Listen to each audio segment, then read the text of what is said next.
శ్రీ గురుభ్యో నమః. శంకరం శంకరాచార్యం కేశవం బాదరాయణం సూత్రభాష్యకృతో వందే భగవంతో పునః పునః. శృతిస్మృతిపురాణానాం ఆలయం కరుణాలయం నమామి భగవత్పాదశంకరం లోకశంకరం. భయకరాన్ బిభ్రాణమర్గచ్చవిం క్షత్రీభూతఫణీంద్రమిందుధవళం లక్ష్మీనృసింహం భజే. నారాయణ సమయ. అందరూ కూడా అనండి, శివాయ గురవే నమః. ఇందాక మన దర్శనం శర్మ గారు, వారి పేరు వెంకటరమణ శర్మ గారైన దర్శనం శర్మ గారి, వారు చెప్పినట్టుగా కొన్ని గంటలలో తెల్లవారి 10 గంటల కల్లా పంచాంగాన్ని బట్టి కొద్దిగా హెచ్చు తక్కువలు ఉంటాయి. మనకు అమావాస్య వెళ్ళిపోతే కార్తీకం వెళ్ళిపోయినట్టు. విషం దాటినటువంటి ఆచరణ రెండు కూడా తత్తత్ ఫలాలను ఇచ్చేటువంటివి కనుక ఈవేళే మనం అద్భుతంగా అమావాస్య, మాస శివరాత్రి అన్నిటినీ, నిన్న శివరాత్రి అయినా శేషం ఉన్నది, ఈవేళ ఇలా అమావాస్య అయినా రేపటికి శేషం ఉన్నది. కాబట్టి ఆచరణకి ఈవేళ, అనుష్ఠానానికి రేపు. కాబట్టి మనమంతా ఈవేళ ఆచరింపజేసుకుంటున్నాం. అందుకే శివాయ గురవే నమః. ఈ ప్రాంగణాన్ని చూస్తే ఇది హరిహరార్చన అన్నారు. హరిహర. కానీ మాకు మాత్రం కార్తీకంలో వైశాఖంలో ఉంది. అంటే కార్తీకం అంటే బాగా చలి పెట్టేటువంటి కాలం, వైశాఖం అంటే మంటలు మండించేటువంటి కాలం. కానీ తెలియని మంట హృదయంలో మండిస్తున్న సంగీతార్చనతో కూడుకున్న కాలం కార్తీకంలో వైశాఖం. ఇంకొక మాట చెప్పుకోవాలంటే ఈవేళ విశాఖ నక్షత్రం. అంటే విశాఖ నక్షత్రానికి ఉన్నటువంటి ప్రత్యేకమైన ఫలాన్ని మనం తీసుకుంటే కృత్తిక, విశాఖ ఈ రెండు కూడా ఖగోమండలానికి నేత్రములు, ఇంద్రియములుగా చెప్పబడుతున్నది. ఎందుకంటే ఇక్కడ మనోనేత్రంగా విశాఖ. దూరం అస్మచ్చత్ర భోజంతు భీతా తదింద్రాగ్నిం కృణుతాం తద్విశాఖే. కాబట్టి ఇంద్రియాలు ప్రధానమైనటువంటి కృత్తిక ఒక నేత్రము, విశాఖ ఒక నేత్రము. కాబట్టి ఈవేళ కృత్తికలో విశాఖ. కార్తీక మాసంలో చల్లగా ఉండవలసినటువంటి కాలంలో నమశివాయ చ నమశివాయ అనగానే మనకు ఆ హరిహరులు ఇద్దరూ కూడా కలిసి వచ్చినట్టుగా ఒక చలి వేడి కలిసినటువంటి హరిహరార్చన. అద్వైతం. వెంటనే చలి వస్తే వెంటనే వేడి వస్తుంది, వేడి రాగానే తట్టుకోలేమన్నప్పుడు చలి వస్తుంది. దీన్ని అద్వైతం అన్నాం. పైగా రెండవది ఈవేళ వారం బుధవారం, విష్ణువారం. తిథి ఏమో చతుర్దశి ఆచరణ, శివవారం. మళ్ళీ ఇక్కడ వార తిథుల్లో కూడా హరిహరుల సమన్వయం కలుస్తుంది. అమావాస్య అయినా కూడా తీసుకోండి, అది శంకరుడిదే, సందేహం లేదు. ఇలాగ మనం తీసుకున్నాం అనుకోండి, అనేకమైనటువంటి దివ్యానుభూతులను పంచుతున్నటువంటి పర్వదినం ఈవేళ. నాదంతో, నాదము అనగానే నా అంటే నారాయణుడు, ద అంటే శివుడు. అంటే మన శరీరంలో ఉండేటువంటి రకములు, ఎన్ని రకాలైన తాపత్రయములు ఉన్నాయో అన్నిటినీ కూడా శమింపచేస్తూ మనల్ని తరింపచేసేటువంటి దకారార్థక దక్షిణామూర్తి వాచకం దకారం, నారాయణార్థక వాచకం నకారం. నారాయణము దక్షిణామూర్తి ఇద్దరూ కలిస్తే వచ్చింది నాదం. ఎందుకంటే వాళ్ళిద్దరూ నాదబిందు కళాతీతులైనటువంటి వారు. నాదానికి అర్థావగాహన అక్కర్లే. శిశుర్వేత్తి పశుర్వేత్తి వేత్తి గానరసం ఫణిహి అన్నారు. కాబట్టి ఎంత చిన్నపిల్లవాడు, వాడికి అక్షరం రాకపోయినా వాడు ఎగురుతూ ఉంటాడు. ఎవరైనా సరే చేతులనైనా, అంటే నాదానికి శరీరంలో ఆత్మస్పందన చేయించగలిగినటువంటి ఆత్మయే నాదం. స్పందన చేయగలిగినటువంటి కాదు, సైన్స్ కూడా మనకు ఒక థియరీని, మనం ఆత్మ అంటే ఏమిటి అనేటువంటి విషయాన్ని బాగా చూస్తే సైన్స్ కూడా చెప్తున్నటువంటిది, సెల్స్ అత్యంతంగా అణువుగా ఉన్నటువంటి మైన్యూట్ పార్టికల్స్ అయితే ఆ సెల్స్ లోపలికి మనం వెళ్ళాము అంటే ఏదో ఒక వైబ్రేషను దాని తత్వానికి అనుగుణంగా వైబ్రేట్ కావటం వలన ఆ రూపము, రంగు, దాని యొక్క చేష్టలు, ఆకారము, రుచి, జీవన ప్రమాణములన్నీ కూడా ఒక చిన్నపాటి స్పందన చేత నిర్ణయింపబడుతున్నాయి. దాన్నే శివాకారం అంటాము, నాదాకారం అంటాము. అందుకే మనిషి ధరించడానికి కావలసింది నామము, నాదం. అందుకే నాదము తెలియదు, నామము చేయదు. నామము తెలిసింది, నాదముగా మార్చండి.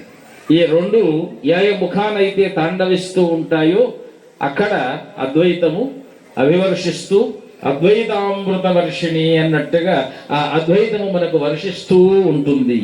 అందుకే మనకు ప్రతి పండగలలో, ప్రతి చోట కూడా మనం పూజకు వెళ్ళినప్పటికీ కూడా మన పేరుతో వేరే వారు పూజ చేస్తున్నా మన చేత పలికించేటువంటి సాధనము నాద సాధనం. అది మనకు నామ వైభవం. ఈవేళ కూడా వాళ్ళు ముందంతా పలికినటువంటి పల్లవి స్వరాలు ఏమున్నప్పటికీ కూడా చిట్ట చివరిగా నమశివాయ, శివాన్వితాయై చ శివాన్వితాయ, నమశివాయై చ నమశివాయ. చూడండి, అమ్మవారేమో శివుల్లో కలిసిపోయింది. ఇప్పుడు అమ్మవారికి పేరు లేదు. నది సముద్రంలో కలిసిపోయిన తర్వాత ఆ సముద్రంలో నది ఎక్కడ ఉంది వెతకటం అనేటువంటిది సాధ్యపడదు. పోనీ అమ్మవారు కలిసిపోయింది, ఎవరిలో కలిసిపోయింది అంటే శివుడిలో కలిసిపోయింది. శివుడికి ఏమైనా స్త్రీత్వం వచ్చిందా? రాలేదు. అమ్మవారికి ఏమైనా స్త్రీత్వం పోయిందా? పోలేదు.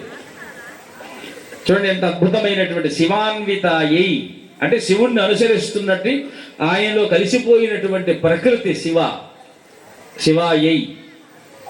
అందుకే నమఃప్రకృత్యై భద్రాయై నియతా ప్రణతాస్మత. కాబట్టి ఎప్పుడు కూడా ప్రకృతి భద్రములుతూ ఉంటాం. ప్రకృతి భద్రంగా ఉండాలి అంటే మనిషి ధర్మంగా ఉండాలి.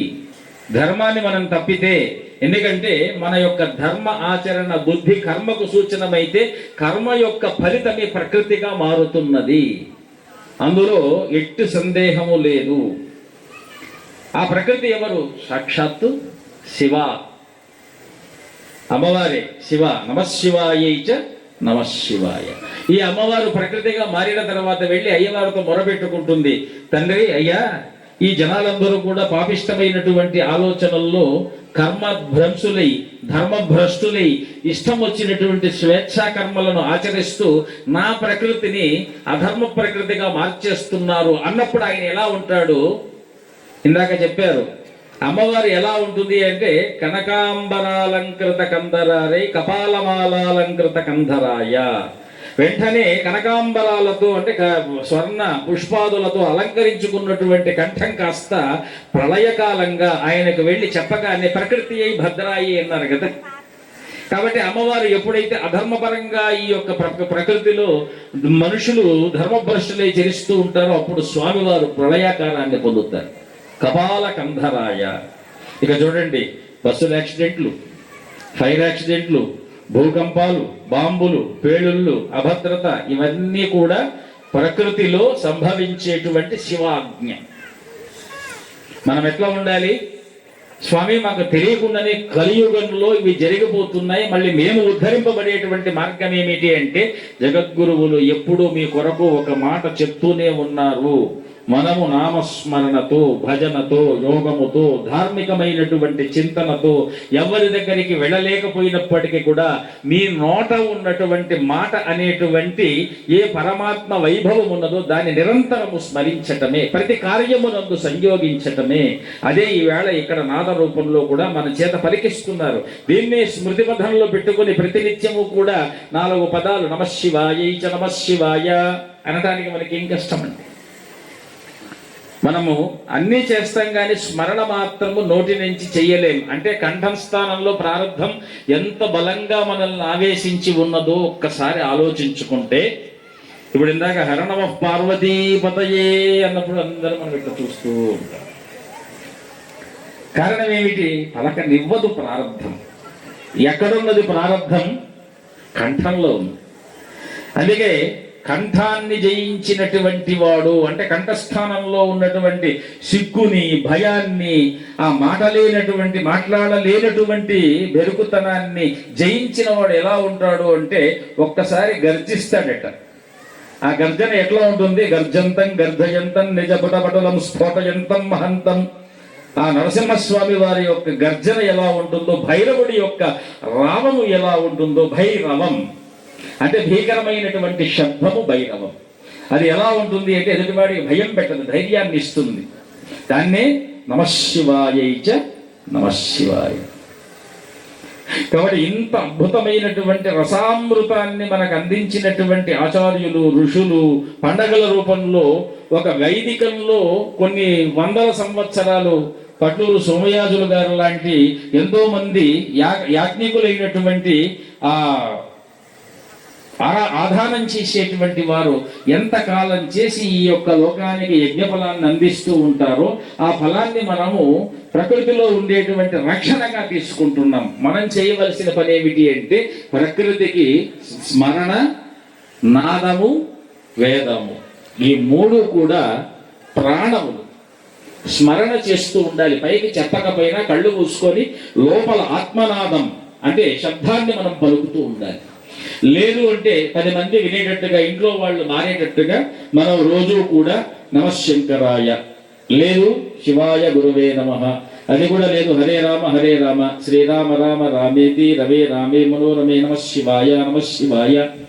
విని విని విని విని వినేటువంటి వారికి కూడా చూడండి, ఎటువంటి వారైనా ఈ నాదానికి లోను కాక చేతులు అలాగా తాళం వేయక తలను ఊపక నాదము మిమ్మల్ని వదిలిపెట్టదు. ఆ నాదానికి ఉన్నటువంటి అద్భుత వశీకరణ శక్తి, అది నిజానికి ఎవరంటే ఈ నాదమే నువ్వయ్యా. ఆ నాదాన్ని నీకు ఏ మనస్సులో ఏ అడ్డము లేకుండా, మనస్సు యొక్క విషాదము లేకుండా ఆ నాదము ప్రత్యక్షంగా ఆత్మస్థానానికి చేరుతున్నది. అందుకే ఎంత వేదము జరిగిన నాదోపాసన తప్పక చేయాలి. ఆ శబ్దములో ఉన్నది వైభవం, ఆ శబ్దమే పరమేశ్వరుడి యొక్క సౌరభం, ఆ శబ్దమే పరమాత్మ యొక్క నినాదం, ఆయనే పరమాత్మ అద్వైత సిద్ధాంతం. ఆ సిద్ధాంతాన్ని హరిహర అర్చన అనేటువంటి పేరుతో ఈవేళ ఈ కాప్ర చెరువు గట్టున, అంటే ఒక రకంగా తటాక తటం, ఈ తటంలో మనకందరికీ కూడా అద్భుతంగా ఒక శివార్చనతో కూడుకున్నటువంటి నామ వైభవాన్ని ఇందాక మనం చెప్పాం. కార్తీకంలో వైశాఖం చూడండి, కార్తీకంలో వైశాఖం ఆయనేమో ఎప్పుడు నీరు పోసుకుంటూ ఉండేవాడు కృతివాసుడు శివుడు. యజ్ఞో వై విష్ణువుని వేదం చెప్తుంది, ఈయన ఎప్పుడు మండుతుండేటువంటి వాడు. ఈయన ఇక్కడి నుంచి 7వ మాసంలో వస్తాడు. మనకు ఉండేది 12 మాసాలే, కానీ లెక్క పెడితే 7వ మాసంలో వైశాఖం వస్తుంది. కానీ అక్కడి నుంచి లెక్క పెడితే 7వ మాసం కార్తీకం అవుతుంది. ఇది జ్యోతిష్ చక్రంలో ఉండేటువంటి ఒక విచిత్ర వైభవ సిద్ధాంతం. అందుకే కృత్తికా నక్షత్రం మేషరాశిలో ఉంటే విశాఖ నక్షత్రము అంటే కృత్తిక 2 పాదాలకు శుక్రకుజ రాశులకు అక్కడ కూడా కృత్తిక విభాజనమైనట్టుగా ఇక్కడ విశాఖ కూడా శుక్రకుజ రాశులకు విభాగమై ఉంటుంది. అట్లా అగ్నికి ఇటు దేహానికి కావలసినటువంటి శక్తికి రెండుటికి కూడా ఆత్మతత్వ, అగ్నితత్వ, సోమతత్వ, సూర్యతత్వాదులన్నిటినీ కలబోసుకున్న నక్షత్రాలు ఏవైనా ఉన్నాయి అంటే అవి కృత్తిక, విశాఖ నక్షత్రములు. అందుకే అగ్ని ఆరాధన చేసి దీపారాధన చేసి నమస్కరిస్తే నమశివాయైచ నమశివాయ అయిపోయింది. కాబట్టి అందరూ కూడా స్వామివారి మాటలు వింటూ ఈ నాదాన్ని స్మరించుకుంటూ ఈ ప్రయాణంలో చాలామంది అందరూ కూడా ఆస్తికులుగా మారుతూ ఇప్పటి కాలంలో ధర్మనిష్టతో ధర్మ జాగృతిగా ప్రవర్తిస్తూ ఆస్తికంగా మనం ఏదో ఒకటి సనాతన ధర్మ సంరక్షణ చెయ్యాలి అనేటువంటి ఉద్యుక్తతతో ముందుకు వెళుతున్నటువంటి మానవానికానికి ఒకటే మాట చెప్తున్నాం. కంటికి కనిపించేటువంటి దాన్ని విశ్వసించకుండా లోపల బలాన్ని ఇచ్చేటువంటి దాన్ని ఆరాధిస్తూ జగద్గురువుల యొక్క మార్గాన్ని అనుసరిస్తూ మనం ఏం చెయ్యాలి? ఇంట నిత్య ఆచరణ చెయ్యాలి, ఇంట నిత్య ధర్మాచరణ కావాలి. అందుకే మనం ఏమన్నాం, మీ ఇంటి ప్రకృతి ఇంట్లోనే ఉంటుంది, బయట వస్తే బయట ప్రకృతి, సంఘంలోకి వెళితే సంఘ ప్రకృతి, ఇంకేదైనా మనం చేసేటువంటి కర్మల్ని బట్టి ఈ యొక్క జగత్ ప్రకృతి అంతా కూడా ధర్మ ప్రతిష్ఠ ఆధారపడి ఉంటుంది. కనుక మనమందరము కూడా సనాతన ధర్మ సంప్రదాయాల్లో ఇంట్లో లేనిది బయట రాదు, బయట లేనిది కర్మలో ఉండదు, కర్మలో లేనిది లోకంలో. ఇంట్లో ఆచరణ కావాలి ప్రధానంగా మనకు. ఇంట్లో మనం చిన్నప్పటి నుంచి పిల్లలకి ఏది నేర్పిస్తామో బయట వచ్చి వాళ్ళు అదే మనం మాట్లాడుతుంటారు. బయట ఏది మాట్లాడతారో మిగిలిన వాళ్ళ యొక్క సంఘం అలాగనే ఉంటుంది. శంకర భగవత్పాదులు చెప్పినట్టుగా సత్సంగత్వే నిస్సంగత్వం కాకుండా దుస్సంగత్వే దుస్సంగత్వం. ఎందుకంటే అక్కడ నిస్ అనేటువంటి ప్రచయానికి స్థలమే లేదు, దుస్ అనేటువంటి ప్రచయమే. అక్కడ రెండు దురార్థాలే, ఇక్కడ రెండు సదర్థాలే. కాబట్టి అటువంటి సత్సంగాన్ని మనం కోరుకుంటూ ఈ హరిహరార్చన కార్యక్రమాన్ని దిగ్విజయంగా జరిపినటువంటి ఇక్కడ ఉన్నటువంటి ప్రజానీకానికి పేర్లు నాకు తెలియకపోయినా మా కొడబండ్ల రాధాకృష్ణ శర్మ సిద్ధాంతి గారు ఒక మాట అన్నారు, నమశివాయై చ నమశివాయ శివాన్వితాయై చ శివాన్వితాయ. మీరందరూ కూడా శివుణ్ణి అన్వయిస్తున్నటువంటి వారు, శివుడు మిమ్మల్ని అన్వయిస్తున్నాడు కనుక ఈ సభా సరస్వతికి శివాన్వితాయై చ శివాన్వితాయ నమశివాయై చ నమశివాయ అని మా హరిహర అర్చనా మండలికి మనఃపూర్వకమైనటువంటి నారాయణ స్మృతులు తెలుపుకుంటూ మరలా ఇప్పుడు సమయాతీతం కానున్నది కాబట్టి మనం అందరం ఇంకా ఎంతో గాన వైభవాన్ని ఆనందిస్తూ ఈ రాత్రిని గడిపి మార్గశిర మాసంలో అడుగిడి మాసానాం మార్గశీర్షోస్మి అని విష్ణువు చెప్పాడు. అందుకే కార్తీకం పోగానే మృగశిర నక్షత్రయుక్తమైనటువంటి విష్ణువు రేపు అడుగు పెట్టడానికి సిద్ధంగా ఉన్నాడు ఆయన. కాబట్టి రేపటి నుంచి మనకు మార్గశిర మాస వైభవం. ఎక్కడ వదిలేదేం లేదు, దేవుళ్ళు అందరూ పట్టుకునే ఉంటారు. కాకపోతే ఒక రాత్రి ఒక చిన్న మాట స్మరణతో తేడా వచ్చేస్తుంది.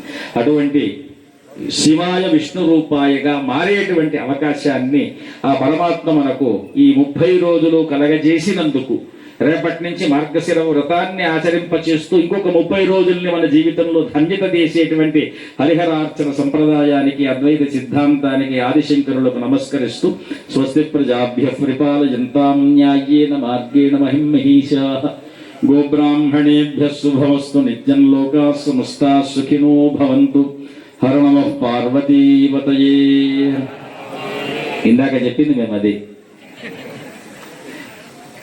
నేను చెప్పింది అది. ఎందుకంటే ఎప్పుడైతే ప్రజలు గొంతు వీడి నాదం చేస్తారో సనాతన సంప్రదాయము మనకు పట్టులేకొస్తుంది, లేదంటే పట్టు చీరలకే పరిమితం అవుతుంది. అది అంగళ్ళలో ఉంటుంది, కొనలేం. కాబట్టి ఒక్కసారి గట్టిగా హర నమః పార్వతీపతయే చెప్పటం వల్ల మాకేమీ సిగ్గు లేదు, మీరు చెప్పటం వల్ల మీకు పోయే సిగ్గంటూ ఏమీ లేదు. బ్రహ్మాండంగా చెప్పొచ్చు. స్వామివారిని పిలిపించేందుకు అంటే మాకేదైనా కనీసం పిసరంతైనా పుణ్యాన్ని ఇప్పిస్తారు అని. ఈ పుణ్యం కూడా మేము చెప్పకుండా ఊరికే కళ్ళు మూసుకొని వెళ్ళిపోతే మేము వచ్చిన దానికి రాకకు పోకకు నిష్ఫలమైపోతుంది. కనుక మీరు ఈరోజు హరిహరార్చన చేసి తీరవలసిందే, మేము ఇక్కడి నుంచి వెళ్ళవలసిందే. హర నమః పార్వతీపతయే. సరే కాబట్టి హర నమః పార్వతీపతయే. పర్లేదు, నందీశ్వరుడు మేలుకున్నంత ఉందన్నది. ఇప్పుడు శివుడు రావణాసురుడికి ఎందుకు వరాలు ఇచ్చాడో తెలుసా మీకు? ఆయన అరిచాడట. రావణ అంటే అర్థం ఏమిటి? అరవటమే, గట్టిగా అరిచాడట. ఎలాగా? నమశివాయ. అలాగా మనం కూడా అరిస్తే పోయేదేం లేదండి. రేపటికి అమావాస్య పోతుందేమో, మనకేం పోతుంది. హర నమః పార్వతీపతయే. ఏడుకొండలవాడ వెంకటరమణ గోవింద గోవింద. శ్రీ గురుభ్యో నమః. అందరినీ కష్టపెట్టుంటే ఏమనుకోవద్దండి. ఇలా కష్టపెట్టేటువంటి అవకాశాన్ని మళ్ళీ మళ్ళీ మాకు ఇవ్వాలి అని కోరుకుంటూ స్వస్తి.